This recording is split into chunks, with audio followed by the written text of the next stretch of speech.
Live from New York, this is the Harvey Hour. My name's Nathan Harvey. It's great to have you in today on a Friday. As always, I'm joined alongside my dad, Stephen Harvey. How you doing today on this Friday? Always happy on a Friday. Friday's a good day. Weekend's approaching. The weat's done today, but, tomorrow's Saturday. It's going to get better.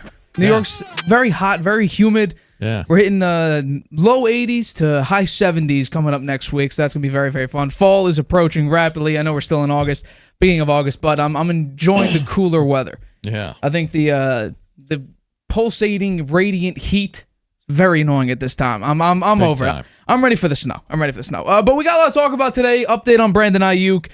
We got the Patriots' first preseason game that we're going to go recap very, very shortly. But let's jump into the Brandon Aiyuk situation because we do have an update, as well as not a great look, but maybe towards the end of this conversation, it may be a more positive outlook. But currently, according to Mike Silver of the San Francisco Chronicle, we're going to bring up the quote in a second, it looks like Brandon Aiyuk's behavior has sort of reached a tipping point, especially when it comes to Kyle Shanahan and other sources around the San Francisco situation, with other people, especially in the front office, not exactly appreciating Brandon Aiyuk's behavior over his extension situations. But this is Mike Silver's quote when it comes to Kyle Shanahan potentially being not pleased with Aiyuk's behavior. He says, and I quote, according to multiple sources, the head coach is bothered by Aiyuk's behavior, from the receiver's conspicuous bro hugs to his perceived brooding, and is willing to part ways with him.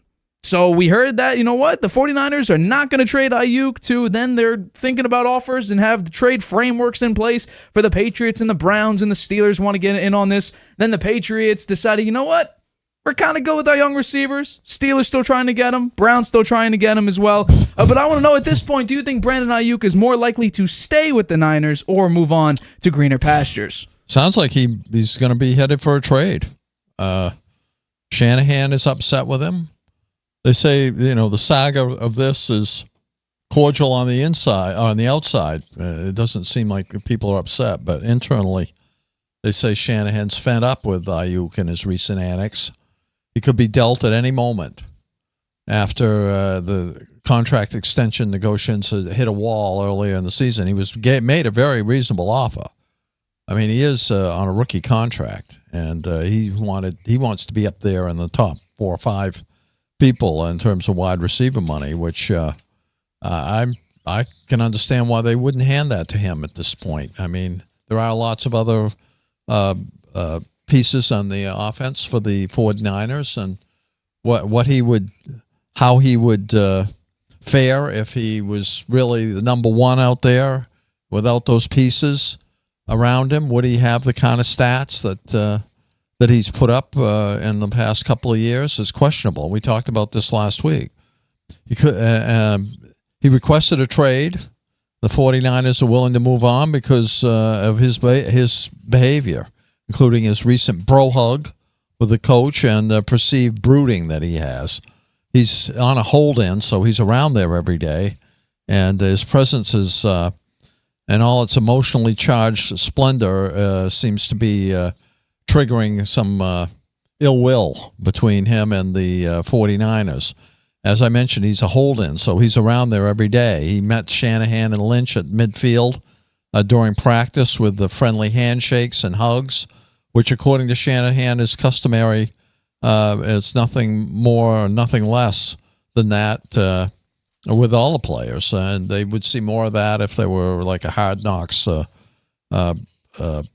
session or program with the 49ers, you'd see more of that. So he kind of downplayed that. Aiyuk didn't help his cause any during the exit interview last year when they asked him, would you like to stay with the 49ers? He said, if that's the right move, yeah. The right move would look like being a champion. So he kind of dissed him for losing the Super Bowl last year. And on social media, he told Jalen Daniels, they're saying they said they don't want me back. I swear it, about the 49ers. And that was broadly publicized. Lots of people saw it. They made him a great offer. I think it was like $26 million. $26 million. And you told me that they even increased that to 28. 28, yeah. Yeah, and he wouldn't take it. And they haven't engaged with him since. He was in the doghouse with Shanahan previously in his rookie year before becoming a top dog in the offense, and he matured and adapted to the scheme. But I think he's on his way out.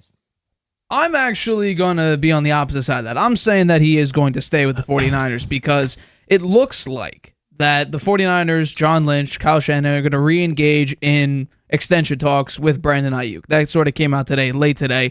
It seemed to be the 49ers are reopening negotiations with Aiyuk to try to get him to stay, and I do think that that is the right move, but it's not really the perfect move either. For Brandon Aiyuk's case, he's going to need to come down. He has to. There's no way the 49ers are going to pay him $30+ million. And think about this. There was, the Patriots were in there, and literally after the show, like probably half hour before the show, Adam Schefter reports that the Patriots are no longer engaged in trade talks with Brandon Aiyuk. That's not the case. Brandon Aiyuk did not want to go to the Patriots. The Patriots offered him $32 million to play for them. And I thought it was all about the money. Well, I guess I was wrong about that, because I guess New England is no longer even a premium. Screw premium. How about a decent destination for players to go to? Doesn't seem like that's the case anymore. So I think the right move, the obvious move, the best move for all parties is for Brandon Aiyuk to stay. Because if he wants a Super Bowl, like you just mentioned, taking a little bit of a shot at Shanahan and his coaching ability, and especially his Super Bowl history, the best chance for Aiyuk to win a Super Bowl is not with the Pittsburgh Steelers. It's not with the Cleveland Browns. It's with the San Francisco 49ers. The big problem is that big number. $30+ million. Let's bring up the contract situations for all the wide receivers, because they are alarming. Like, these are some massive deals. And I really think, based on Brandon Aiyuk's standards, I decided to compile, because we always talk about, is he a top 10 wide receiver? In my list, no, he's number 11. I have above him, not in any particular order, Justin Jefferson, Tyreek Hill, CeeDee Lamb, Jamar Chase, by the way, fully healthy, obviously. Justin Jefferson, Tyreek Hill, CeeDee Lamb, Jamar Chase, Amon-Ra St. Brown, A.J. Brown, Cooper Kupp, Devontae Adams, Nico Collins, because of last year was just incredible, and Jalen Waddle. I got Brandon Aiyuk at number 11. Closely following Aiyuk, Puka Nacua, DJ Moore, Deebo Samuel, Keenan Allen, and Rashee Rice. And on this list, Devontae Adams is getting paid a lot, but that extension came a couple years ago, which is not looking so well for the Las Vegas Raiders, and even for Devontae Adams himself. He went from Aaron Rodgers to Jimmy G to Aiden O'Connell. Originally went to Derek Carr, was a pretty decent receiver, but now his situation is Gardner Minshew or Aiden O'Connell. So there's a Brandon Aiyuk worth the Tyreek Hill money? No, I don't think so. Is he worth Jalen Waddle money? Is he worth Devontae Adams money? I said I would give him $28 million. Wow, that's a lot when you think Devontae Adams makes $28 million. Devontae Adams is the top receiver in the league. I know. I'm saying I don't think Brandon Aiyuk's anywhere near close to Devontae Adams. If he wouldn't accept 26, if he wouldn't accept 28, and he wouldn't accept the Patriots 32. That was crazy. He should have gone for that. I am not going to be surprised if the 49ers cave. They shouldn't. I completely disagree with the idea that they should give in to Brandon Aiyuk's demands. But if they cave into, let's say, $34 million, make him the second highest paid receiver in the league, what are you going to do when Brock Purdy's contract comes up next year? He'll be worth, what, $60, $65 million per season? It's probably going to be that anyway. So there's going to be some massive changes. And not only that, you have probably the most valuable player on your team, Trent Williams, also in a contract situation with you. So you have to figure that one out as well, because without Trent Williams, you can look at the numbers, look at the comparisons with and without Trent Williams. Brock Purdy is not a great quarterback because his pass protection plummets without Williams. So you got a lot of contract situations going on. It makes me wonder why, and I mentioned this in the last show, whether the 49ers, talent-wise, have peaked and whether they can hold it together here with all these contracts that are going to be coming up in the next couple of years, and knowing that they've got Brock Purdy on what a deal, huh? A guy that took him to, barely lost a game and took him to the Super Bowl last year and almost had him in lead twice, once in the fourth quarter and once in overtime. And they lost a game, and he was playing for peanuts, nothing. He is currently making this year, his base salary is $985,000. Last year, it was $870,000.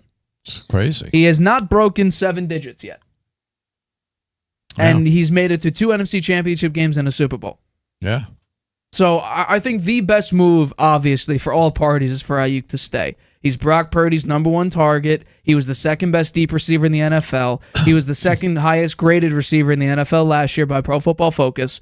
The 49ers, they don't need him But does he make life a whole hell of a lot easier for the Niners? Obviously. But you still have Deebo Samuel. Ricky Pearsall seems to be a very nice piece for you. You got CMC. I'm sure you can figure something out with Trent Williams. You have Elijah Mitchell in the backfield. Not a bad running back at all. You have George Kittle. You have Juwan Jennings. You have some pieces. Is Brandon Aiyuk your best receiver? I think just because of the versatility of Deebo Samuel, and even ESPN has it on their depth chart, Deebo Samuel is listed as the wide receiver 1 for the 49ers. I agree with that. But I think if you think of, if I think you look at Brock Purdy and look at who is his number 1 target, it's Brandon Aiyuk, who got more targets than Deebo, who got more targets than I think anybody else.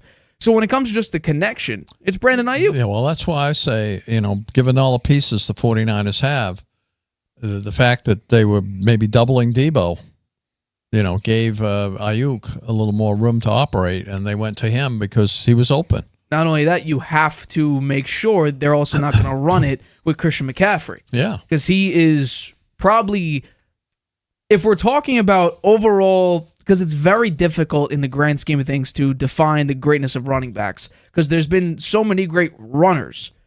But if we're talking about all-time utility back, Christian McCaffrey has to be number 1.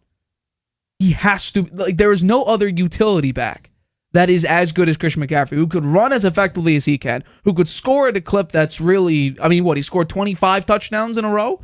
Something like that, 25 touchdowns straight. Then also, we have to think about his receiving ability. I think he averages well over, at least in the past couple of seasons, near or at 2,000 scrimmage yards a year, which is insane. So I think the amount of weapons the 49ers have obviously make it much harder for teams, especially average teams, to figure out a way to play against the Niners. But the Chiefs did a wonderful job pressuring Purdy, making him uncomfortable, getting out to an early lead, taking advantage of some of the mistakes Purdy makes, and they won a Super Bowl because of it. The adjustments Andy Reid made, we talked about it when we were covering the Super Bowl. The adjustments Reid made in the second half was the reason why, especially in overtime, was the reason why the Chiefs were able to pull out ever so slightly against the Niners and win last year's Super Bowl. I think without Aiyuk, the 49ers will look different if he does decide to move on, and the 49ers decide to move on.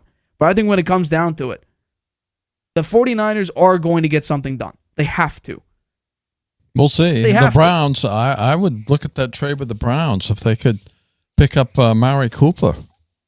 He would be just as good. I think he would be an ample replacement for Brandon Aiyuk. Would you say that Aiyuk is better than Amari Cooper? And if so, by how much? He's younger. Maybe he's a step quicker. Amari Cooper is an outstanding receiver, though. I agree with that. I think he's very good. He played very well last year when Flacco came in. He cuts a lot of deep balls. He's a quality wide receiver. You wouldn't have to be on him for a long deal. This year I think this is the 49ers year if they're going to do it. I think it's going to get much tougher after they have to give Brock Purdy a huge contract. And you mentioned the other contracts that are going to be coming up the next couple of years. This is their year. It really is. And so if they can't get it done with Aiyuk, and maybe it seems like the emotional part of it and maybe the relationship with Shanahan a little fractured there. Maybe they just do the trade. I think if they could get Amari Cooper, that would be okay. It looks like they're trying to get 2 first-round picks as well for Brandon Aiyuk. I think that might be a little steep. I'd give 1. Yeah. 2 might be pushing a little bit. But the fact that Aiyuk turned down $32 million from New England just shows you that the Patriots are no longer a team that players want to go to. Either that or Aiyuk is nuts. That could be 2. OBJ turned it down. Calvin Ridley took less. An emotional basket case here. I wouldn't say that because Calvin Ridley took less to join the Titans. The Patriots were giving him, I think, $26.5 million a year. He decided to take less and move on to the Tennessee Titans with Will Levis, who averaged under 60% completion percentage last year. That just shows New England is in a situation where they're not going to be able to even buy talent. You're going to need to figure out a way. I mean, Javon Baker, we'll talk about it actually next, but Javon Baker, he had a couple targets. I don't think he had a catch. He might have had a catch. Polk had a couple nice catches. I mean, they're going to need to figure out a way. Kayshon Boutte had a couple nice catches. But I think when it comes down to the Niners situation, if the price is too high for you to extend them, out of spite for making your life much harder, give him to the Cleveland Browns. Don't let him go to a team where he wants to go. Out of spite. And I don't know if they're that petty, but if they're that frustrated over Aiyuk, not playing and not really moving from the $30+ million that he's asking for, who's saying you got to give him the offer? Who's saying you got to give him the offer that he wants to move on to a different team? Yeah. So we'll have to wait and see. But the situation is going to, I don't think there's any resolve very soon. Within the next 2 weeks, maybe. But within the next 24, 48, 72 hours, no, I don't think so. But let's get to our next topic here. So the New England Patriots started off their preseason with a nice fat W over the Carolina Panthers and a 17-2-3 victory. Drake Maye and Jacoby Brissett only played one season each, while Bailey Zppe played a large part of the second quarter into the third quarter, and Joe Milton was the cleanup crew for this game. But it looked good. Joe Milton had a beautiful 39-yard pass to Jaquay Jackson for a touchdown, and Bailey Zppe did lead the game's first touchdown drive, handed off to Kevin Harris, who barreled his way in for the first touchdown of the game. I mean, there's a lot to talk about here. I know it's preseason. You started with a lot of some of the starters, a lot of the backups, then third string and fourth string players. But I want to know, what were some of your takeaways from the first preseason game between the New England Patriots and the Carolina Panthers? Well, it's the first preseason game. A lot of players out there you never heard of, and they got lots of time because they're trying to see if they've got anything with some of these guys. Some of them not even drafted players. So I guess one of my thoughts is, after watching that whole game, the Panthers needed a quarterback and an O-line, upgrade. Or the Pats D was shut down. I think it was the first more than the second. Wow. Yeah. Drake Maye only played one series. He was 2 or 3. He said it's awesome to get out there in the stadium, but he was only out on the field for like 2 minutes. Being there with the fans was a different feeling. I got little chills from it. Awesome to compete against someone else besides the practice squad. Brissett, he was out there one series, 0 for 3. Zppe and Milton. It was the Zppe and Milton show, according to Mayo, and that was the plan going into it.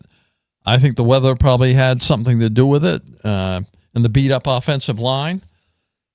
Those are two factors here for Brissett and Maye's playing time, I think. Mayo wants them to be with the starting O-line, and so they can protect both those players. Mayo said he thinks nerves are good if you're not getting nervous. If you're not nervous for something, then it doesn't mean something to you.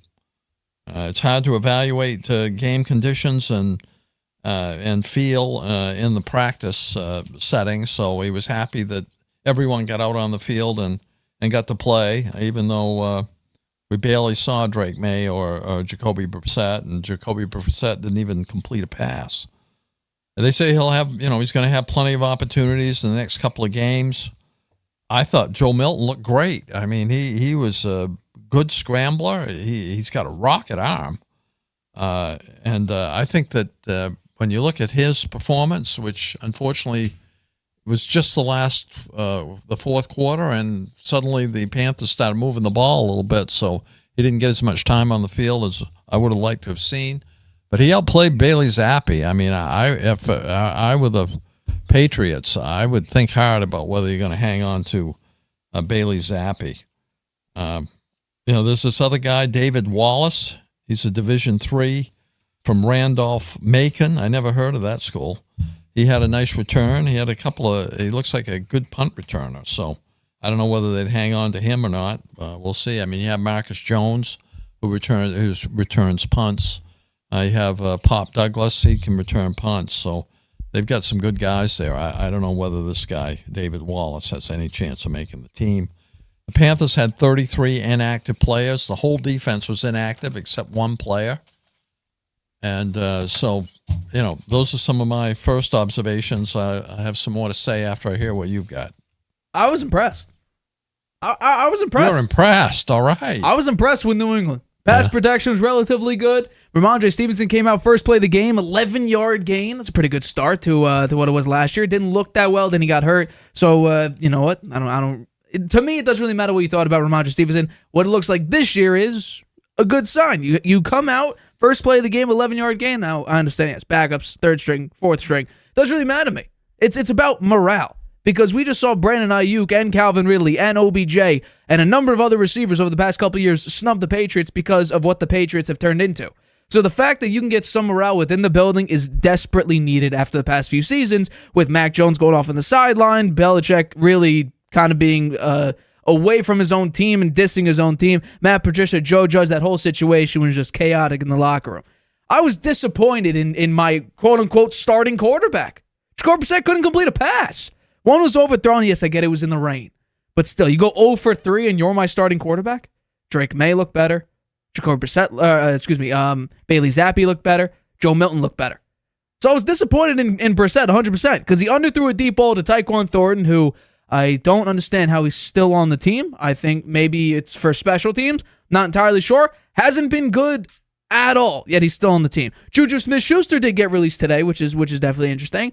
But he had an overthrow to Wilcox, who, by the way, had a horrible game. He had a drop problem, and an underthrown deep ball. And then it was Drake Maye time, although we only saw him for one series, He came in at 11-11 in the first quarter and came out with 5:23, and that's when Bailey Zppe entered. But the only completions that we saw were dink and dunks. Yes, they were for, 19 yards? But it's Mac Jones 2.0. Not a single throw was beyond the line of scrimmage. Both throws were behind the line of scrimmage. I wanted to see him sit there, pat the ball a couple of times, start slinging it. I don't care if it's a 3-yard pass. I don't want to see backwards passes, though. I don't want to see a Matt Patricia schemed offense where it's just dink and dunk the entire time. I want to see some good offense. And then came in Bailey Zppe. And yes, I do think after last night's performance, by the end of preseason, Bailey Zppe will not be a quarterback on the New England Patriots anymore. I think what we saw, and it's all about performance, right? It's not about what you do in camp. It's about what you do in the game time. When the lights are on, when defenses are running at you, want to take your head off. How are you performing? Joe Milton performed much better than Bailey Zppe yesterday. He looked better. The throws were much better. Now, I understand in college his completion percentage was not that great, and his consistency wasn't that great. But how about now? He looks much better than Zppe did. And we all know that scramble, that famous scramble he had last night, where he moves to the right, spins out to his left, gains a first down, and takes a hit. That was exciting. It went viral on Twitter, or X. I'm concerned about the offensive line, though. Number of penalties. We got 4 penalties, one of which was on Bailey Zppe having an intentional grounding call. I don't like that. We had 2 false starts and 1 holding. I think the holding was actually on Wilcox. So Wilcox did not have a very good game. No, I'd be surprised if he makes a cut. Although I will give Bailey Zppe credit. He did have a nice throw to Kayshon Boutte. It was a high-point pass, beautifully caught ball. Kayshon Boutte had a pretty decent game. He dropped one pass. He did drop a pass, but he did lead the team in receiving yards defensively, though. And by the way, Bailey Zppe almost had a near interception. It was, I think, with 11:34 on the second drive, I think. I think it was intended to Jalen Polk. He had a couple good passes to Jalen Polk, one of which, like I said, nearly got picked off, so it wasn't that great. He also had a miscommunication with Baker. Baker was going up the sideline, and Bailey Zppe wanted the back shoulder the pass. Show that. That's a lack of communication, which I can understand because Zappe's not getting that many reps. But a good sign for the defense is Dietrich Wise, in his only down that he played, ended up getting a sack. That's pretty good. Yeah. That's pretty good. I think all around the defense played pretty well. Got a lot of pressure on Plummer. He played basically the entire game. It wasn't Jake Luton, I think, is the backup quarterback in this situation. I think he only threw 9 passes. Plummer basically played the entire game. Carolina looks relatively the same as last year. We'll see. We'll wait and see how Bryce Young looks and when the starters are out there. But if I have to go off what I've seen so far, the Panthers look basically the same as they did last year. Andy Dalton didn't play. I mean, he was hurt. He's their backup. You think Andy Dalton would have been much better? Well, he would have been better than Plummer. Plummer didn't play well. That was for sure. That's the fair. other guy I never heard of before. I think So overall, Patriots will look good in my eyes. I have some question. I have a question for you. Sure. And I want you to answer. I'm going to ask the question, and then I'm going to give you the scenario, and you tell me whether you think it's right or not. Okay? Go for it. Why did Maye only play 1 series? Okay, they were afraid he might get hurt. Okay, that's A. Yeah, they want him to compete with the Brissett for the starting jobs, so they're treating both of them the same. Okay, that's option B. Yeah, he's not ready for more. It's option C. Afraid he'll look bad. Option D. I'm going with, what was option A again? Didn't want to get hurt? Didn't want him to get hurt. I'm probably going with that one. I'm probably going with option A. The offensive line wasn't that great. Okorafor wasn't very good. You had Mafi in at the center. They're basically force-feeding him into a center position because he was either the worst-graded or second-worst-graded guard last year. He was not very good. The offensive line's dealing with a lot of injuries. Jake Andrews right now is out for the rest of the season. He's on season-ending IR. The offensive line is going to be a massive problem. You didn't have a number of starters out there anyway.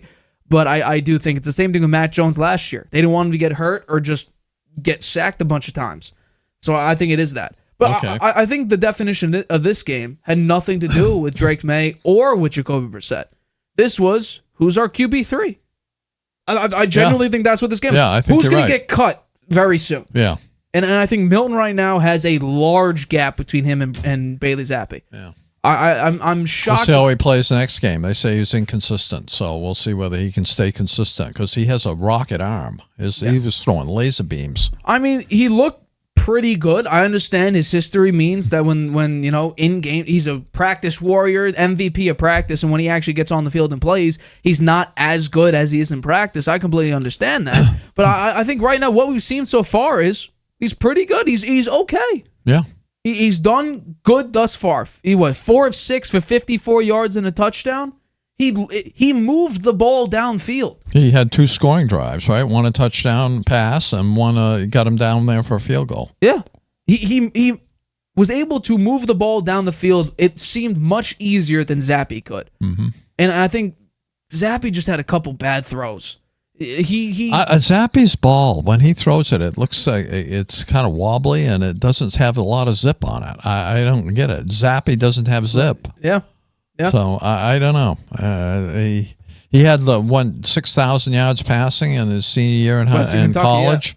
Yeah. I don't know what the defenses were like that he was playing against because his passing, I think, and last year, a lot of times he's throwing the ball right to the defense. I didn't get it. I think he's in danger of being cut. And I'd just like a couple of comments on the defense.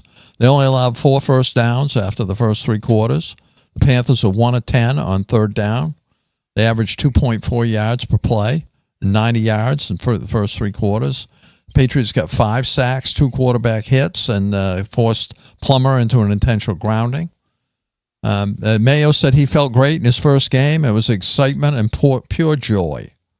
And I just mentioned Milton again. The 2 scoring drives, 4 of 6, 54 yards, 134.7 passer rating, huh? Yeah.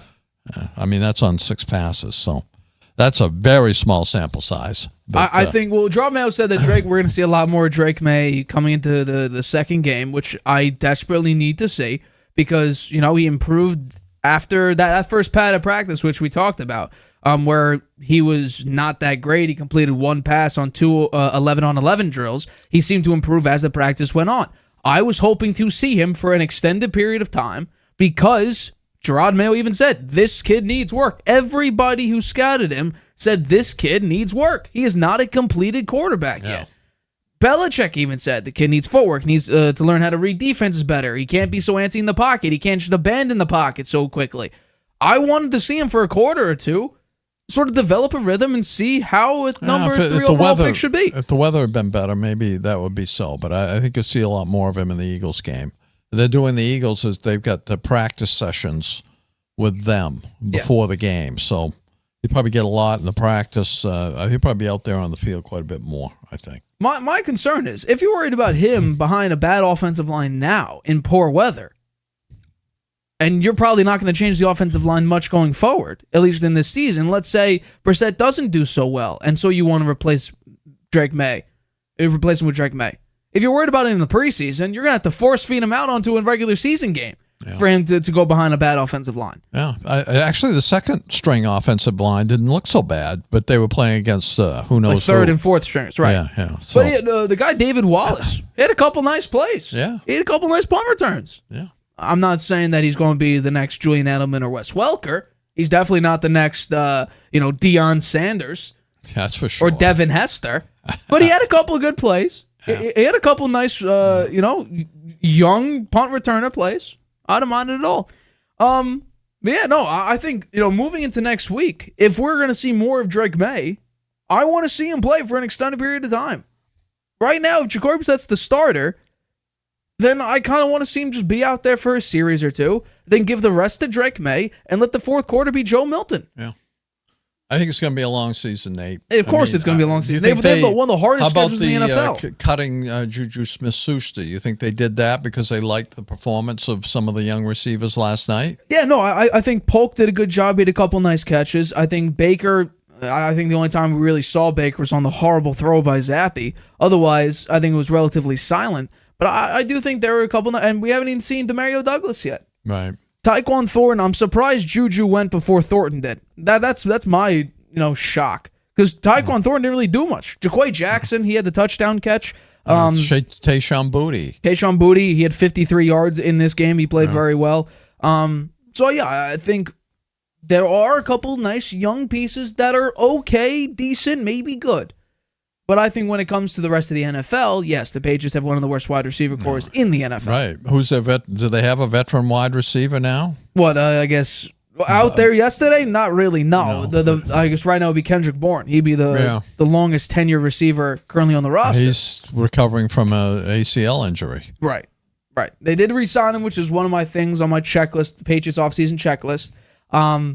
Hey, we'll have to see moving forward how exactly the Patriots do with their with a brand new series of talent. Drake Maye, Jacoby Brissett, Joe Milton out there, offensive line, running backs, receivers. There's a whole bunch of moving pieces out there. But so far, I would say so good. As we gear up for the NFL season, the excitement is growing day to day, so it's the perfect time to elevate your routine and start each day feeling refreshed and ready. Dr. Squatch is here to help you do just that with their premium line of natural grooming products. Dr. Squatch offers a full range of products designed to keep you looking and feeling your best. The line includes all-natural soap with a bunch of different wonderful and long-lasting scents, as well as various exfoliation levels to fit your needs, as well as shampoo and conditioner formulated with natural ingredients to nourish and strengthen your hair, as well as deodorant, which is aluminum-free and available in a variety of scents to keep you feeling fresh all day. And finally, relatively recently, they added cologne, which completes your grooming routine with a signature scent that lasts all day. And here's an exclusive offer. If you decide to use the link down below or go to drsquatch.com/Nathan Harvey, you will get $10 off of orders of $20 or more. It is your chance to enhance your grooming routine with high-quality products designed to keep you looking and feeling your best. Start your day with Dr. Squatch. Visit drsquatch.com/Nathan Harvey to claim your discount and make yourself feel and smell like a champion. The Harvey Hour will be back right after this short break. Traveling can be a nightmare. Why? You can't watch your favorite shows abroad. You can't trust public Wi-Fi spots anymore. And when you return, roaming bills kill your vibe. Unless you get a NordVPN and Saley deal. NordVPN will increase your privacy online. And Saley, a global eSIM data app, will save you from those unexpected roaming charges. Grab the 2-year NordVPN deal with 76% off and get up to 20 gigabytes Saley eSIM data gift. Whether you're just discovering your voice or taking your show to the next level, you know what the world needs to hear. All you have to do is say it. With Spotify, set up your podcast. Your food podcast. Your mindfulness podcast. Your never thought you'd get this far podcast. And watch those sparks fly. I put a picture of the comment. Drop the episode anywhere people listen. And find out who they're cooking with. Where they're finding inner balance, and why they love your show. You're already a creator. Now you can create, connect, and get paid for your passion with one single free tool. Spotify for podcasters. Talk where the world listens.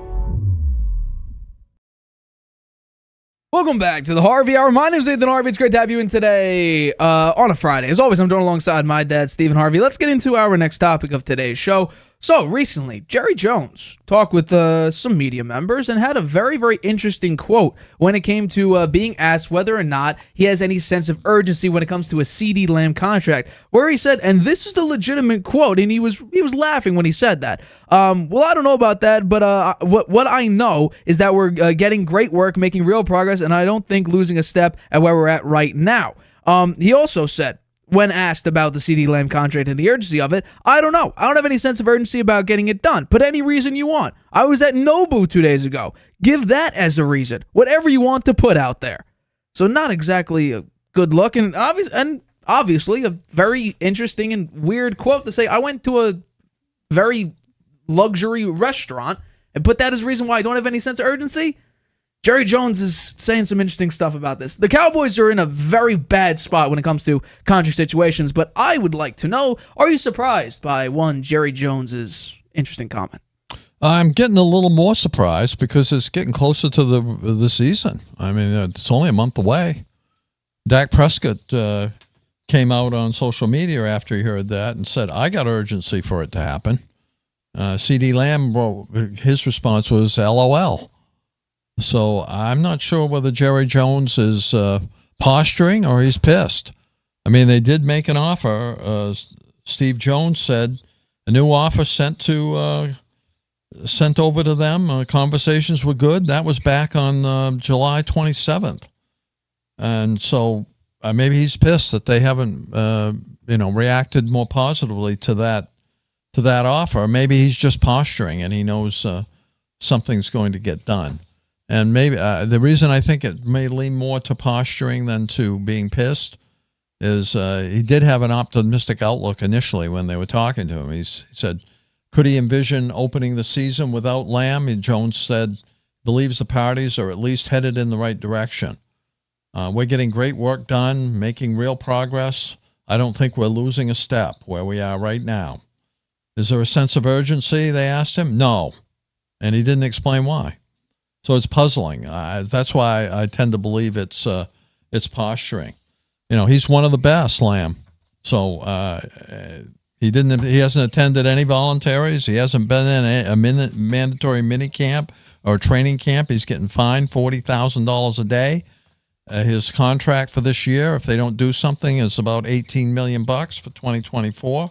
He's a 3-time Pro Bowler, 135 catches, 1,749 yards, 12 TDs, led the league last year. Other receivers are getting big paydays, so we've got the stats to show you. So I don't know. It's a little weird. Maybe Jerry Jones is starting to lose it a little bit. I think it's embarrassing when everybody but Jerry Jones is realizing that this is a serious problem. His own quarterback, who's also dealing with a contract situation, is even admitting, time's ticking. We kind of got to hurry this up. The season starts in like 3 weeks. Yeah. We have to figure this out right now. And so if your quarterback, if the fans, if the media, even if some of your own staff is saying, we kind of need to sign this guy, he's kind of our only weapon when it comes to offense. There's not a lot of other pieces, and yes, Ferguson's a good tight end, but when it comes to wide receivers, it's like CeeDee Lamb, decently large gap, Brandon Cooks. There's no real 1-2 punch like a Tyreek Hill or Jalen Waddle, Jamar Chase, T. Higgins, Puka Nacua, Cooper Kupp. There's not a lot of that. There just isn't. It's CeeDee Lamb, who, by the way, set team records for catches and receiving yards last year. Team records. The Cowboys have had a number of great receivers, most importantly, Michael Irvin, and even he could not amount to 135 catches or basically 1,750 receiving yards. CeeDee Lamb did that last year.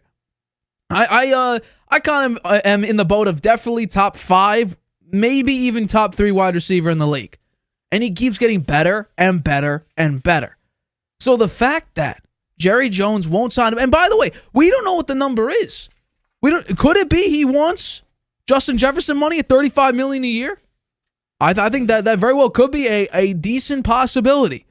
I think right now, I don't think there's really any question. He's better than A.J. Brown. So I think the number is in between $32 and $35 million. I think Justin Jefferson is hands down the number 1 wide receiver in the NFL. When healthy, obviously. I just think CeeDee Lamb needs to find that sweet spot, and the Cowboys need to... not even the Cowboys. I'm not going to blame the whole Cowboys. I'm blaming Jerry Jones. Because he even said, when he said no about the urgency... He said, after that, laughing, I don't know why I said that. Neither do we. Neither do we.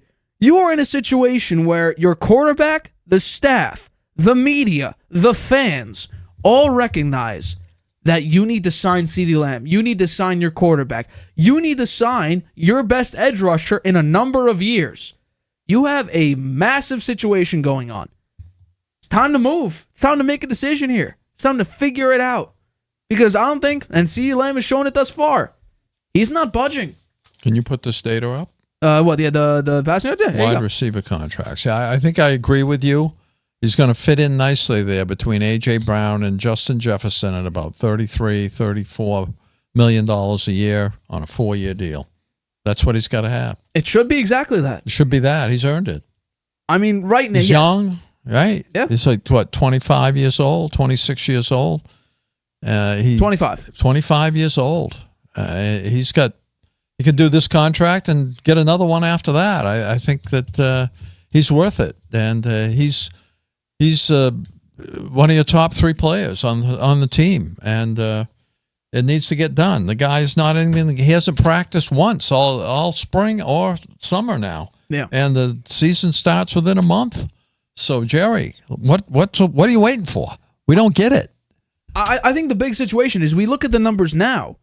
Tyreek Hill was the largest contract heading into this offseason. He was at $30 million. So you had an opportunity to sign him before Justin Jefferson, before A.J. Brown, before Amon-Ra St. Brown, before Jalen Waddle got his extension, before even DJ Moore got his extension, before all these receivers starting to set the market and in some cases breaking the market, setting the market, with even higher annual value per year. You had the opportunity to sign him between $27 and $30 million. Even if you did $32 million, $31 million. We look at what it is now, and it's like, it's kind of a steal.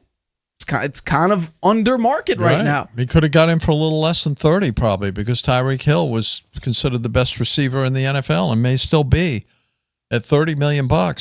If you'd done the deal with CeeDee Lamb last year, you might have gotten him for $29 million. It's a very high possibility you will be able to do that. And what's crazy is that normally when you have a great player, a player that has clearly shown that he is worth, his value on the team, you give him the extension after 3 years, especially if he's a first-round pick. You also have the opportunity of a 5th-year option. But normally, you normally don't re-sign them if they're as great as CeeDee Lamb is. You don't wait till their contract's basically up. That's not what you do at all. Yeah, he's a premier player. Everybody knows who CeeDee Lamb is. He's an all-pro, has been every year for the past 3 years. Was an outstanding receiver last year, tops in the league. I don't understand why they haven't gotten the deal done yet. It has to be with the money, but still, even then, this is the last year of his contract, basically. It's crazy to think that a guy who keeps getting better and better and better, who just set your team record in receptions and yards, your best receiver in years, and especially on this iteration of the Cowboys, it is not close between a wide receiver 1 and 2. At least when Amari Cooper was there, CeeDee Lamb was improving. Yeah. And the fact that it's not close between 1 and 2, and it wasn't last year, the fact that CeeDee Lamb had that kind of year, being the number 1 receiver and everybody scheming against him, makes him even more valuable. Absolutely. And by the way, so I think CeeDee Lamb and also Hollywood Brown put up old photos of them together playing for the same team. And if we check what team Hollywood Brown plays for, it's pretty attractive. The Kansas City Chiefs. Yeah. Well. So I don't know if that's going to get done, but at least the thought's out that CeeDee's thinking, hey, I'm probably going to go over to KC. Because remember, the Chiefs were also looking at Mike Evans. Mike Evans was close to signing with the Chiefs. Yeah. So I think CeeDee Lamb is so ready to walk out that door if needed. And I think Dak Prescott, the idea of him walking out the door, that light's getting brighter and brighter. Is it going to step into the light soon? I think as the days go on, that idea is getting even nicer. Jerry Jones says he's going to be around for a long time, but we'll be watching. I'm going to watch the Cowboys' first preseason game because we're going to see Trey Lance. He's going to be out there on the field. He's going to get plenty of time so we can watch him play. He won't be playing against much competition, but it'll be interesting to see how he does. If he lights it up and plays really well, that could be not good news for Dak Prescott. Well, at a training camp, the reports say not much difference between him and Cooper Rush. Really? So, yeah. Not surprised. But of course, Joe Milton, he was splitting reps with Bailey Zppe. He comes out and performance-wise Milton looks a hell of a lot better in game time. Yeah. So we could see a situation where Trey Lance does do very well when it comes to the preseason games. But let's conclude with our final topic. The show's flying by. So a report with Wednesday. So excuse me. On Wednesday, Tim McManus and Jeremy Fowler of ESPN, they expanded on their report, talking about a prolonged strain between Jalen Hurts and Nick Sirianni during the 2023 campaign, where one source told ESPN that the Sirianni-Hurts relationship became, quote, fractured and unhealthy as the Eagles fell from 10-1 to 11-6, and this was the quote, there was never a moment last year where they were operating in a healthy relationship, the ESPN source said about Jalen Hurts and Nick Sirianni. I want to know, though, do you think, after it seems like things have cooled since last season, Nick Sirianni and Jalen Hurts were asked about the situation and kind of sidestepped it a little bit. Do you think they'll have a bounce back year after completely falling apart last year? I think they will, because I think they've added Saquon Barkley, and I think that's going to make a difference for them. And I think Saquon Barkley is on a mission, and I think that the tools are around him to help him perform much better than he did with the Giants, and he performed very well with the Giants when he was healthy, because they can't scheme against just him. And with the Giants, sometimes he looked like the only piece out there. And so I think that that's going to have a factor. I also think that the Eagles last year, there was an issue with the coach, the head coach, putting too much pressure on the players because they made it to the Super Bowl in the prior year. There was some talk that even when they were 10-1, they still remembered losing the Super Bowl, and they were depressed, and that's hard to believe when you're 10-1. But that comes from the coach, and the coach, I think, recognized that. And at the very first practice in the mandatories, he said to the players that last year was on me, on my shoulders. I didn't get it done. He took full responsibility. He said I didn't empower the players. It was passionate and it was from the heart. He's usually a boisterous, emotional, brash guy. His goal was to show accountability and stress the need for others to do the same. And it showed leadership. And I think that was important. I think that resonated with the players. They probably weren't expecting that, because they did start out 10-1 last year, and it wasn't like the players were having any fun, they said, and then they went 1-6 to end the year, and that definitely was on the coaching staff. I mean, the defensive coordinator situation where the guy went upstairs and Sean Desai, and Matt Patricia was calling the plays on defense.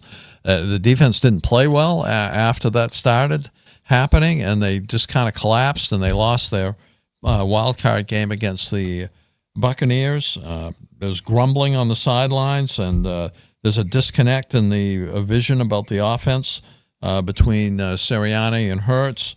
And they say that Hurts lacked respect for the head coach because of that disconnect.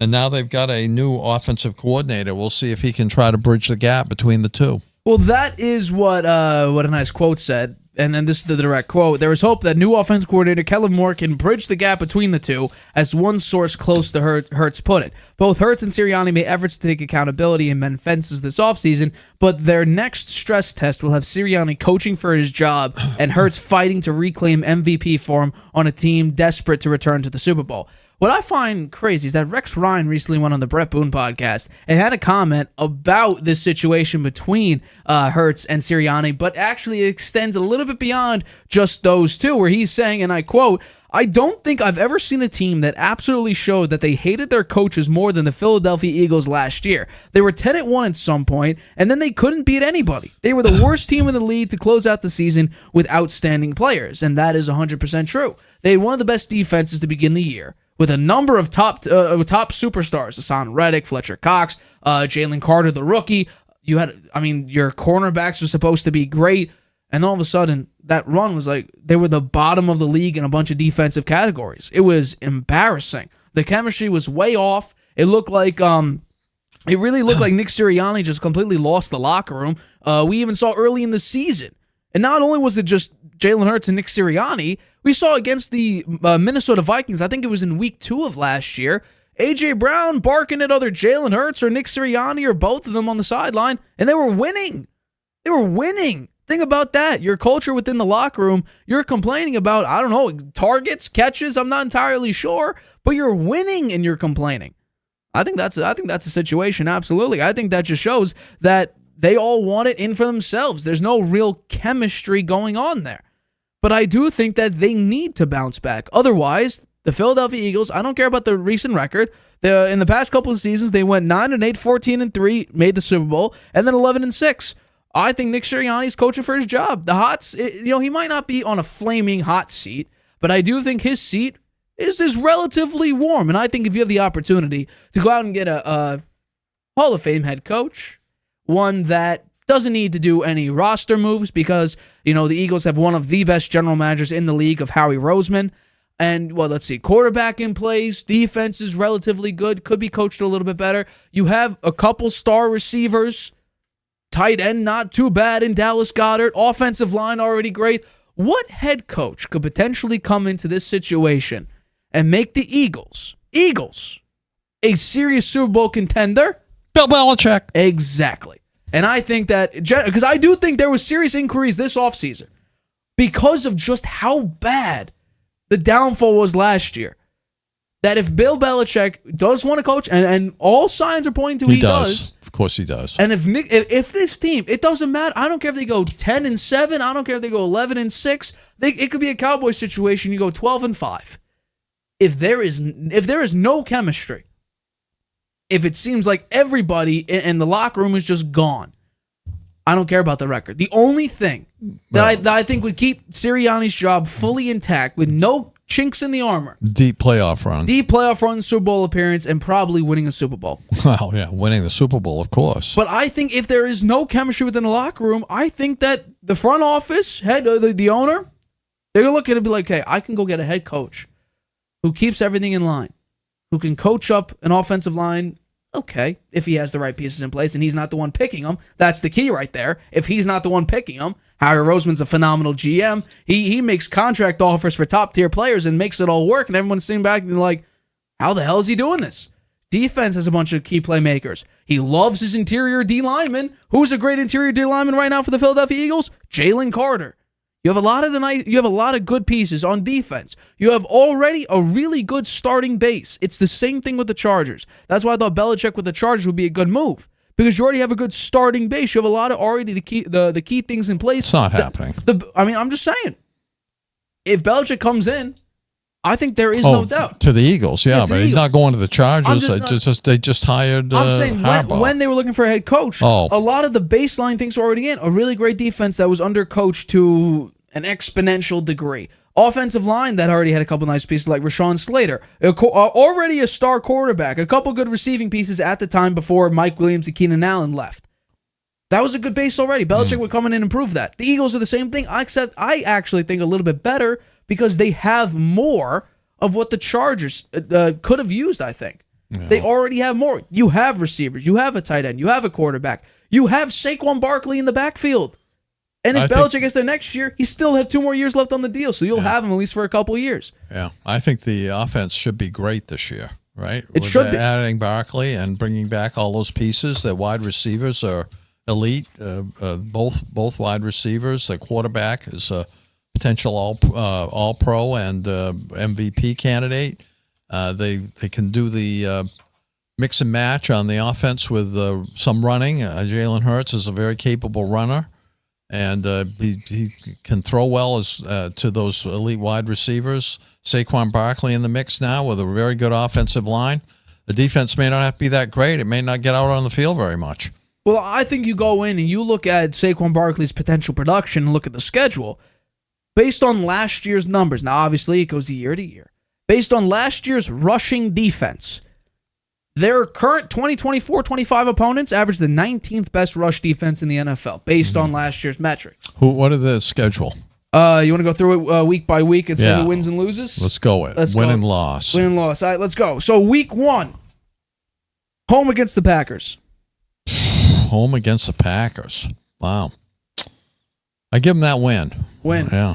Home against the Falcons. Yep. At Saints. Yep. At Bucks. Yes. Bye week 5. Home against the Browns. Home against the Browns. Yep. Correct. At Giants. Yes. At Bengals. No. Home against the Jaguars. Yep. At Cowboys. No. Nope. Home against the Commanders. Yes. At Rams. I think they might lose that one. At Ravens. No. Home against the Panthers. Yes. Home against the Steelers. Yep. At Commanders. Yes. Home against the Cowboys. Yes. And then home against the Giants. 13 wins. And what's crazy, you picked them to lose every single game that they're underdogs in. They're underdogs against the Bengals, Cowboys, Rams, and Ravens. See? I know how to pick them. Well, I think you go up against... They definitely have a top 5 offensive line still. I know the loss of Jason Kelce could be massive, especially if you want to keep doing the tush push. But I think you have a top 5 offensive line. You have a top 5 running back in the league when healthy. That's what I think Saquon when healthy, especially behind this offensive line, could have a massive impact. The question is first of all, is Jalen Hurts healthy? Because we saw last year, it did not look like he was 100%. But he played through it anyway. He wasn't good enough. He wasn't hurt enough to be out. Yeah, well, and so I have to judge you based on your production when you're out there. Don't worry, they got Kenny Pickett as the backup. He was there. He was literally with the Steelers for 2 years, and they decided to get rid of him. Yeah. He was the only first-round quarterback, and he wasn't even that good. But think about it, though. They added a couple good pieces. Bryce Huff from the Jets was a great pickup. Saquon Barkley, great pickup. They got C.J. Gardner-Johnson back as well. They also have Devin White from the Buccaneers, a linebacker. That's pretty good. Then what did they do in the draft? They got 2 of the top cornerbacks in Cooper DeJean as well as Quinion Mitchell, who we both had in the first round. Cooper DeJean went in the second round. So they have 2 top cornerbacks, and cornerback was a situation where they were surprising poor in. They definitely tried to beef up the defense. Absolutely. Last year they were 31st in pass defense, which was shocking when you look at who they had. It just everyone looked washed at that point. So I think if you're the Eagles, you go out there and you're like, well, we have a new running back. Offensive line, center position, not great. Although Cam Jurgens is not anything to just laugh at. He's not a bad center at all. Offensive line should be good. Running back, new. 2, you still have your 2 top receivers in A.J. Brown as well as Devontae Smith. Your defensive line is still relatively good. I think Devontae Smith is underrated. Absolutely. I mean, he got an extension, I'm pretty sure, either this or last year. He's definitely worth the value. He's made some absolutely crucial plays. I think the Eagles are going to be a great team. I do think the streak continues in the NFC East with not having the same winner. What is it, for 16 straight years now or something like that, where they have not had a repeat winner? I think this will go again where the Eagles win this time instead of the Dallas Cowboys. We'll see. And I agree that if Sirianni blows it, he's done, and Belichick will be the next coach. Define blow it. Well, what would in your blow it would mean losing in the first round of the playoffs? Imagine if it was the Baker Mayfield again if he somehow gets back there. That would be pretty bad. Yeah. If they lose 4 straight games after being, let's say they go 9-2, and you start losing 4 games in a row, 5 games in a row, I have no doubt in my mind Nick Sirianni will be fired at that time. Before the end of the season, you think? If you go up 9-2 or have another 10-1 season and you start losing games you should win, and some of them are bad losses too, embarrassing losses. I mean, their record, their schedule is not that challenging. Correct. Right? They have the 9th easiest schedule in the NFL. Yeah. And also, Vic Fangio. How do you like him? I mean, they got 4 wins easy in their own division, right? The Giants and the Commanders. Right. I think Vic Fangio, not a horrible DC. He was just with Miami. Not bad. Miami had the 10th overall defense in the league. You also have Kellen Moore. Great with the Cowboys. Goes to the Chargers. Banged up receivers. Running back. Couldn't run anymore. Austin Eckler just can't run anymore. They had the worst rushing attack last year. Justin Herbert also dealing with an injury, so maybe it's a wash at that point. You go over to the Eagles. Can he replicate what Shane Steichen brought to Jalen Hurts? If he can bring that back, Jalen Hurts will be an MVP candidate. He will have a deep playoff run. And as long as he's healthy, should be relatively consistent as well. It's just about health. It's about scheme, because we look at what the loss of Shane Steichen did last year. You bring in Brian Johnson, and all of a sudden the offense looks not great. Saquon Barkley confusing. is definitely an upgrade over Swift. Interesting. I don't disagree. I don't disagree at all. I think that's a very important pickup for them. And I think he's going to have a great year if he can stay healthy. I agree with that. All right, so that'll wrap up today's show. We thank you for the constant support as always. And once again, if you want to help out the show, go to DrQuest.com/Nathan Harvey. Get $10 off orders of $20 or more. But for this episode of the Harvey Hour, my name is Nathan Harvey. That's my dad, Stephen Harvey. We are your co-hosts of the Harvey Hour. Catch us here Tuesday. And by the way, there's a bunch of preseason games going on. If I'm not mistaken, there's probably one going on right now. Yeah. I'm going to go take a pick. Houston up 7-0 against Pittsburgh. Miami up 3-0 against Atlanta. Tonight, we got Philly, Baltimore. That's going to be something. That actually starts now 7:30. So there's a lot of games going on. We'll see Caleb Williams versus Josh Allen this weekend. We'll see Joe Burrow out there, Mahomes out there. It's a lot of starting quarterbacks that are playing in the first preseason game. Trey Lance. We're going to talk about that I think that's going to be a good conversation Tuesday of Trey Lance. So make sure you tune in for that. But for this episode of Harvey Hour, my name is Nathan Harvey. That's my dad, Stephen Harvey. Tuesday, 6:30 p.m. Eastern, right here on YouTube. Night, Grandpa. Traveling can be a nightmare. Why? You can't watch your favorite shows abroad. You can't trust public Wi-Fi spots anymore. And when you return, roaming bills kill your vibe. Unless you get a NordVPN and Saley deal. NordVPN will increase your privacy online. And Saley, a global eSIM data app, will save you from those unexpected roaming charges. Grab the 2-year NordVPN deal with 76% off and get up to 20 gigabytes Saley eSIM data gift.